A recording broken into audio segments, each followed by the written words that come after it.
Hello, and it's been a while, but Jasper's here with some commentary because I've always wanted to do commentary, and frankly, I've got nothing better to do. And spend $80 on editing software, so I might as well use it. Now, today we are talking about one of my favorite new gen animes, that being Record of Ragnarok. Now, I want to preface this by saying I haven't actually watched the anime. In fact, I've only read the manga, and I've just caught up. And with the next fight being announced, that being Hades versus Shin, I wanted to talk about what has led up to this moment, my hot takes, and my predictions for this fight. So first of all, I highly recommend watching Record of Ragnarok, and there will be major spoilers, so watch at your own discretion. So first of all, what is Record of Ragnarok? No, not the story. Record of Ragnarok is a clause in the Valhalla Constitution which proclaims mankind's final struggle in 1v1 fights, man versus God. You see, every 1,000 years, gods have a meeting to decide the fate of mankind. Though this time they have decided to end mankind. But Brunhild, one of the Valkyrie, called upon Record of Ragnarok to save the humans, and both have to create their roster, and they will fight. So on the human sides, we have Shin Shi Huang, sorry if I butcher these names, King Leonidas, Nikola Tesla, Sasaki Kojiro, Raiden Tamimon, Adam, Lubu, Okida Soji, Michael Nostradamus, Simo Heya, Sakata Kintoki, and Jack the Ripper. Now, on the side of the gods, we have Zeus, Buddha, Loki, Apollo, Poseidon, Susanoo, Thor, Bisamonten, Anubis, Odin, Beelzebub, and Shiva. Spoiler alert, Bisamonten is actually Zirofuku. Anyways, if you noticed, the humans have 13 fighters and the gods have 12. I don't know the exact reason, as of now, but basically you're caught up with what Record of Ragnarok entails, so let's go over what you're here for. The fights. First off, we have Thor versus Lubu. It's crazy, but despite being the first fight, it's absolutely insane to watch. Every moment of this fight had me on the edge of my seat, and that's something I appreciate about Record of Ragnarok. It's never predictable or boring. At sometimes, it does feel one-sided, but then the scale flips. It's absolutely crazy. Lubu and Thor are basically going blow for blow the entire time, until the humans lose hope as Lubu becomes a paraplegic. Which, hard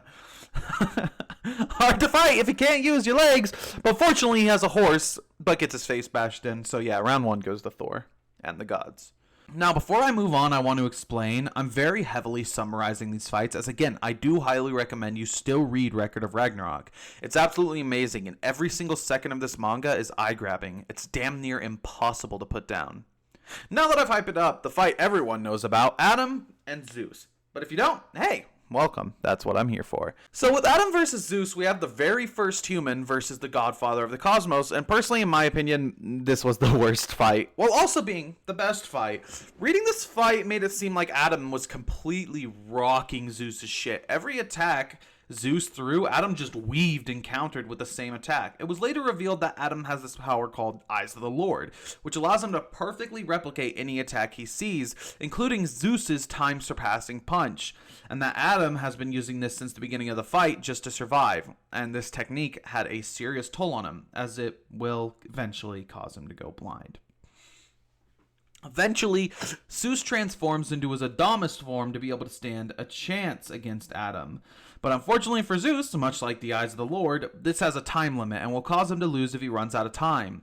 Adam and Zeus are going blow for blow until we find Adam was already dead. Believed to have died after Zeus landed a punch when Adam was proclaiming he would protect his children no matter what. Before Adam died, in my opinion, he did defeat Zeus. He sent Zeus to his knees and knocked him out of Adonis. But yeah, Adam died, so we got the biggest cuck in manga history. But hey, round two goes to the gods. And now, we get to a fight I personally really like, as my favorite human so far fights in it.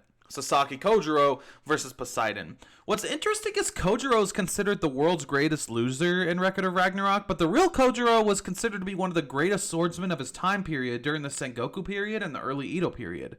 But anyways, Poseidon is the most feared god. He is known as the Zeus of the seas, the god of gods, and the most fearsome god, as he gives absolutely no shits. He killed his own brother and absolutely despises humanity in every way, and absolutely wanted to murder Kojiro. This fight was kind of boring at first. It was mostly Kojiro thinking about no matter what he does, he's going to die.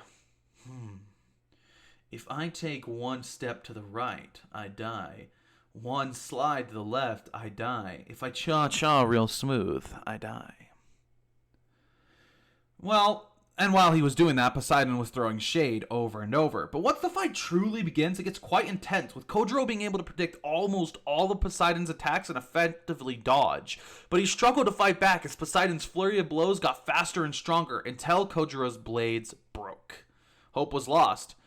But Kojiro slapped his cock on the table and said, "Hey, fuck you, guy. I have 2 swords now," and basically cut the racist in half and gave humanity their first win in Record of Ragnarok. And now, my favorite so far in Record of Ragnarok, in my opinion, the best fight, Hercules versus Jack the Ripper. With each fight up to this point, I wanted to cheer for the humans. Obviously, I'm human. However, this one made me question my morality.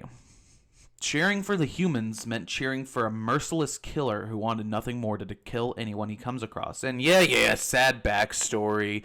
Whatever, who cares? But Hercules was once a human himself and became a god through drinking Zeus's blood to save the people he cared about and to flatten Ares, laying him flat on his ass.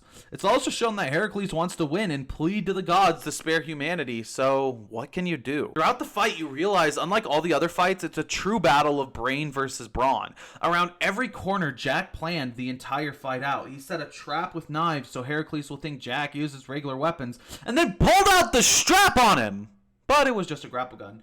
So Jack escaped and revealed his Voland, which I forgot to explain, but it's basically a weapon made of a Valkyrie that allows the humans to hurt gods, my bad. But Jack states his Voland is actually the bag on his hip, which allows him to pull weapons out and use as divine weapons. As he narrowly avoids Hercules, he's just crawling over the makeshift city of London until he's cornered by Hercules at the clock tower and he reveals, "Ha! I lied. My Voland is actually these gloves, which turn everything I touch into a divine weapon, so like, suck it." He then tricks Hercules again and is like, "See, my blood also turns into a divine weapon," after shoving his hands through Hercules' chest, delivering the final blow. Point. Humanity. Next fight is Shivan versus Raiden. Nothing really too important happens in this fight. It's basically just Zeus versus Adam again. If Zeus had 4 arms and danced, and Adam was 9 foot tall and off the roids. But it's also one of my favorite fights in the series. Raiden is very charismatic, so you root for him. He's an absolute badass and appreciates someone for all their beauty. He doesn't judge merely based on looks. And up to this point, Shiva was just an annoying asshole, so it was very easy to root for Raiden. Until you get the point where it reveals their backstories. And it was at that point I began to root for Shiva, even though, as I said, I'm human. Raiden began to overpower Shiva, but Shiva had yet to go all out, unleashing Deva Loka, the final act flame dance, and Raiden was forced to use his Yatagarasu. Although this didn't matter, as Shiva won this exchange, destroying Raiden's arm. Raiden showed his gratitude for Shiva, allowing him to go all out before he passes away. Point the gods. Now, I am not going to talk about Buddha versus Zero Fuku, as this is a fight you have to read. This fight is absolutely amazing, and there's not a single thing about this fight that I'm willing to spoil. So we will move on to discuss the upcoming fight, Shin versus Hades. I'm so hyped for this fight. Both characters are very hyped themselves, and they've only been around a few chapters. And technically, Shin was only in a single chapter. But despite that, there's still a lot of hype around it for me. First, with Hades being the eldest of the Greek pantheon and knowing shit no one else knows, such as the origin of Hajun.